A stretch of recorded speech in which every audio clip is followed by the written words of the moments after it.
Perlu Anda ketahui, banyak sekali definisi tentang kepemimpinan atau leadership. Di sini saya akan mengutip definisi kepemimpinan yang dirumuskan dari teori Jennings tahun 1960 dan Wayne 1995. Menurut mereka, pemimpin adalah seseorang yang dengan ide serta perbuatannya bisa mempengaruhi perilaku orang lain. Jadi, kata kuncinya adalah pengaruh. Ketika kita mampu menggerakkan orang lain untuk mengikuti kita secara sukarela, maka hakikatnya saat itu kita telah menjadi pemimpin bagi mereka. Terdapat 5 pola kepemimpinan dalam hubungannya dengan pemilih atau followersnya, yang disebut dengan pola 5A, yaitu aware, appeal, act, dan advocate. 1.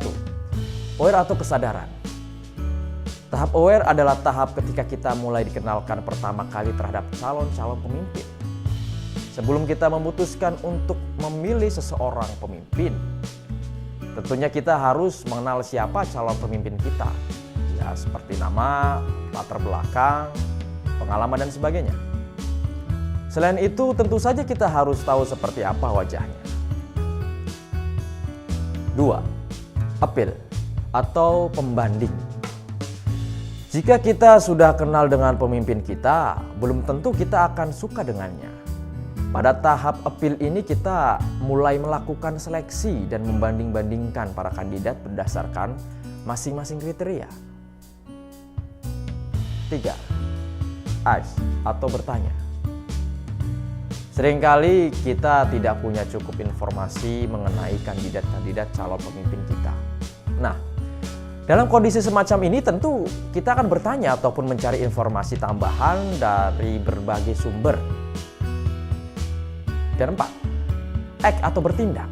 Nah, saat sudah merasa memiliki cukup alasan, kita pun menjatuhkan pilihan dan selanjutnya akan melakukan aksi nyata. Dan 5. Advocate atau menganjurkan. Dan tahap yang terakhir ini adalah tahap ketika kita mendapatkan suatu pengaruh yang luar biasa dari kandidat calon pemimpin. Kita akan mengajak orang memilihnya ataupun menularkan ide-ide yang digagasnya. Perlu Anda ketahui, banyak sekali definisi tentang kepemimpinan. Tahukah Anda bagaimana cara mempengaruhi orang lain hingga bisa menggerakkan pikiran, perasaan, dan spirit kemanusiaannya yang paling dalam? Terdapat 6 aspek yang kemudian diperkaya dan diadaptasi sesuai dengan konteks di negeri ini. Aspek pertama adalah aspek fisik. Aspek ini terkait dengan hal-hal fisik yang akan mempengaruhi persepsi orang lain tentang kemampuan leadership kita. Hal-hal yang dengan mudah tertangkap oleh indera mencakup apa yang terlihat, apa yang terdengar, serta apa yang tercium oleh orang lain. Dalam upaya untuk mencari kaitan antara penampilan fisik dan daya tarik, ditemukan bahwa kuncinya terletak pada hal-hal yang masih bisa diubah, bukan pada aspek-aspek yang sudah dibawa sejak lahir. Contohnya adalah cara berpakaian, kebugaran tubuh, posisi postur tubuh, juga kebersihan dan perapian anggota tubuh. Bagi sebagian orang, pakaian menjadi bagian dan personal branding mereka. Pilihan warna dan gaya diarahkan untuk membedakan diri dari orang lain. Begitu pula seorang pemimpin. Tentunya cara berpakaian mereka akan menjadi sorotan pertama anggotanya untuk melihat karakteristik dan sebagai identitas seorang pemimpin. Faktor-faktor yang diperhatikan dalam berpakaian adalah kenyamanan, kesesuaian, dan kepekaan.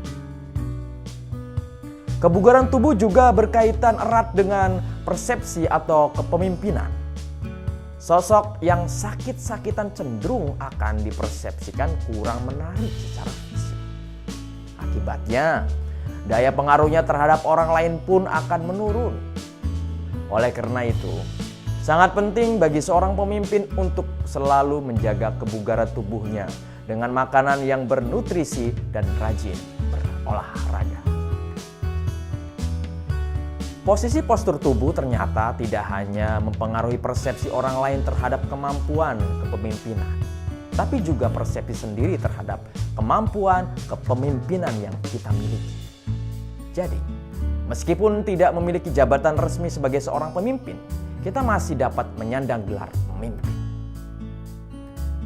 Kerapian dan kebersihan anggota tubuh, terutama rambut dan kuku, memang besar pengaruhnya terhadap penampilan fisik. Keengganan untuk merawatnya akan menjadi poin kepemimpinan berkurang di mata orang. Aspek kedua adalah aspek intelektual. Aspek ini lebih dari sekedar masalah IQ, karena terkait dengan kemampuan kita untuk mengelola cara berpikir sehingga bisa memberikan pengaruh yang lebih efektif kepada orang lain. Terdapat 3 hal yang perlu diperhatikan agar kemampuan intelektual kita bisa memberikan pengaruh pada orang lain, yaitu logical thinking, creative thinking, dan practical thinking. Sebuah ide tentunya harus disampaikan dengan jelas sehingga dapat tersampaikan kepada anggotanya. Ide yang sampai akan dipahami secara berbeda pula.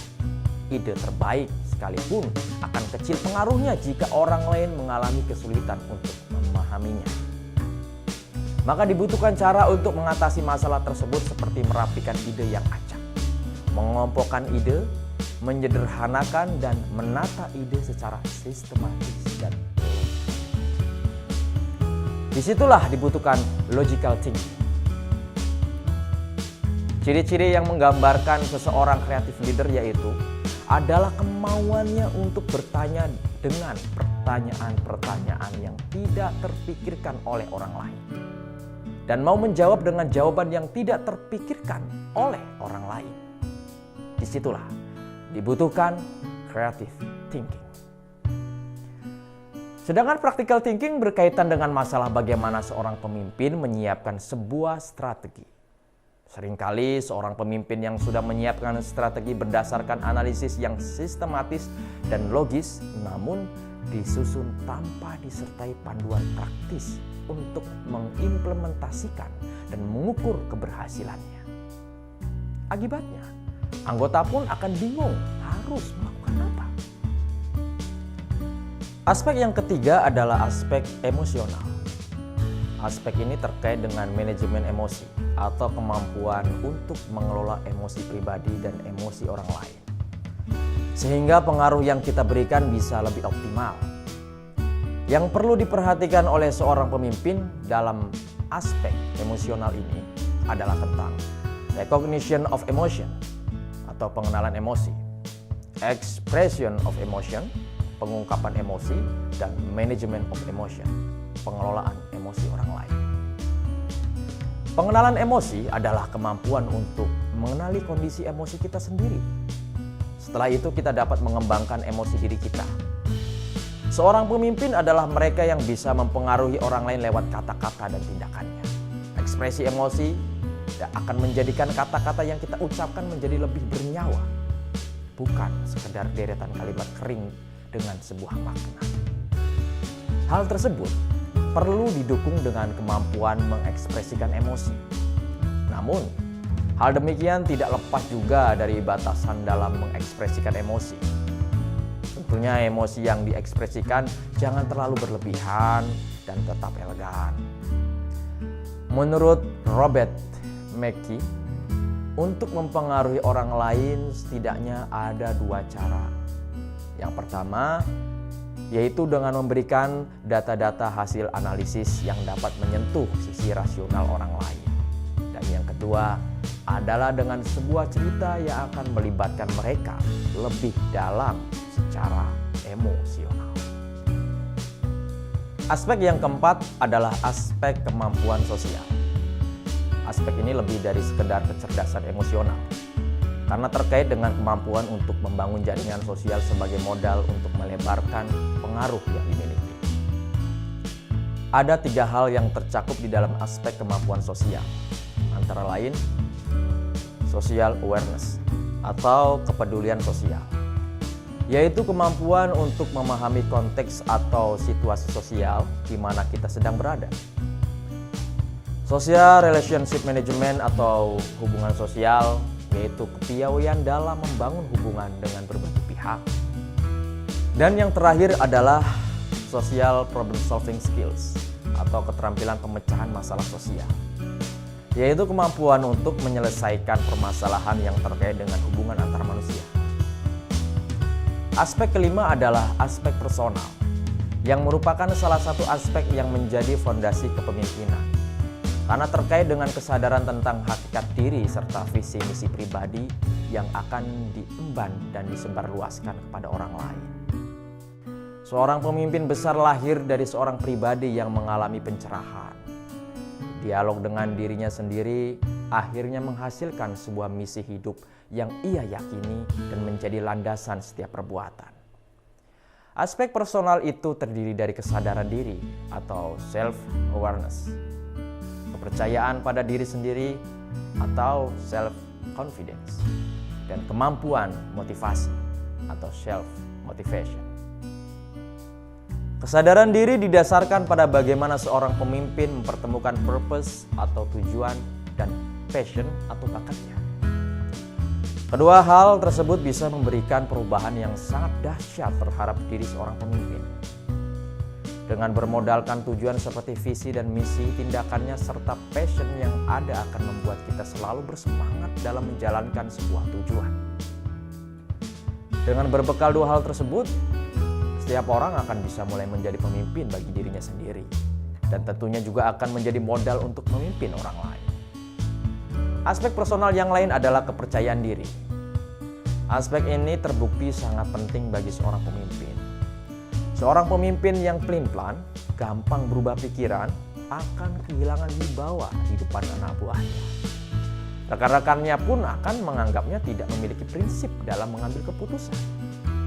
Karena itu, penting untuk menyeimbangkan dua hal tersebut, percaya diri serta terbuka terhadap masukan orang lain. Aspek personal yang terakhir adalah kemampuan motivasi atau self-motivation. Seorang pemimpin harus bisa memotivasi orang lain, namun sebelum itu, dia harus bisa memotivasi dirinya sendiri. Dalam hal kemampuan memotivasi dirinya sendiri, setidaknya ada dua hal yang perlu diperhatikan. Pertama, kemampuan untuk membangun motivasi dalam rangka maju ke depan. Dan kedua, motivasi untuk bisa bangkit dari kegagalan. Aspek keenam adalah aspek moral. Aspek ini adalah salah satu fondasi kepemimpinan yang paling penting, karena terkait dengan kemampuan untuk menjaga integritas moral, sehingga pengaruh yang diberikan kepada orang lain menjadi berefek jangka panjang. Aspek moral yang diperlukan oleh seorang pemimpin setidaknya mencakup 3 hal, yaitu integrity atau sikap jujur dan konsisten, responsibility atau sikap bertanggung jawab, dan generosity atau sikap murah hati. Integrity adalah sifat yang harus melekat pada diri setiap pemimpin, apapun titel dan jabatannya. Kejujuran dan konsistensi menjadikan kepercayaan orang lain kepada seorang pemimpin menjadi lebih terjaga. Dan saat orang lain sudah percaya kepada kita, maka dengan mudah mereka akan menerima rekomendasi dari kita. Saat itulah secara tidak langsung kita telah menjadi pemimpin yang mampu mempengaruhi persepsi dan perilaku mereka. Aspek moral yang kedua adalah bertanggung jawab. Orang-orang yang menghindari kekuasaan seringkali justru lebih dipercaya daripada mereka yang mengejar-ngejarnya. Mereka inilah orang-orang yang memahami esensi kekuasaan dan kepemimpinan sebagai amanah. Semakin besar kekuasaan yang kita miliki, semakin besar pula tanggung jawab yang melekat padanya. Aspek moral yang terakhir adalah murah hati. Sikap murah hati bisa menjadi inspirasi bagi orang-orang di sekitar kita, sehingga menggerakkan mereka untuk mengikuti apa yang kita lakukan.